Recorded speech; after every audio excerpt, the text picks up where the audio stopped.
কৈলাসহর রামকৃষ্ণ মহাবিদ্যালয় থেকে এক হিন্দু কলেজ পড়ুয়া ছাত্রীকে বলপূর্বক অপহরণ করে নিয়ে যায় এক মুসলিম যুবক। এ নিয়ে কৈলাসহর মহিলা থানায় একটি লিখিত অভিযোগ দায়ের করা হয়। সংবাদে প্রকাশ, জারুইলতলী এলাকার বাসিন্দা দীপক ঘোষের 18 বছরের মেয়ে দীপিকা ঘোষ রামকৃষ্ণ মহাবিদ্যালয়ের প্রথম বর্ষের ছাত্রী। অভিযোগ, প্রায় সময়ই বিভিন্নভাবে উত্তপ্ত করত দীপিকা ঘোষকে। ছন্তৈল মুসলিম পল্লী এলাকার বাসিন্দা আব্দুল কাদেরের ছেলে আহমেদ আলী। আহমেদ আলীও কৈলাসহর রামকৃষ্ণ মহাবিদ্যালয়ের প্রথম বর্ষের ছাত্র।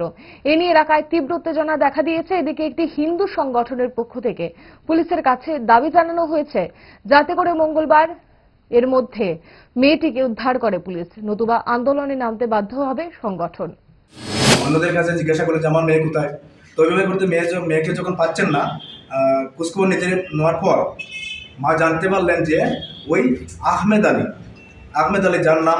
যার বাড়ি সন্তৈল মুসলিমপুরিতে, সে ওনার মেয়েকে জোরপূর্বকভাবে কিডন্যাপ করে নিয়ে গেছে। তো এখানে কৈলাসহর ওমেন পিএসে একটা লিখিত অভিযোগ জানানো হয়েছে এবং আমরা রাষ্ট্রীয় হিন্দু সংগঠনের পক্ষ থেকে আমরা প্রশাসনের কাছে আবেদন রাখবো যে আজ রাত্রের মধ্যে যে কোনোভাবে যে কোনো অবস্থায় মেয়েকে ফিরিয়ে দিতে হবে। আর যদি আজ রাতের মধ্যে মেয়েকে ফিরিয়ে না দেওয়া হয়, তাহলে আগামী দিনে কি অবস্থা হবে সেটা আমরা বলতে পারছি না, কারণ এই কৈলাসহরের মধ্যে বারবার এরকম ঘটনা ঘটছে।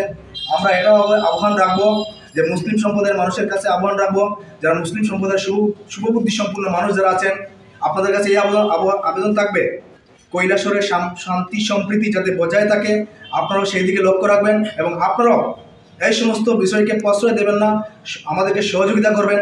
এই মেয়েকে যাতে উদ্ধার করা হয়, যাতে আপনারাও তৎপর হয়ে আমাদেরকে সহযোগিতা করুন।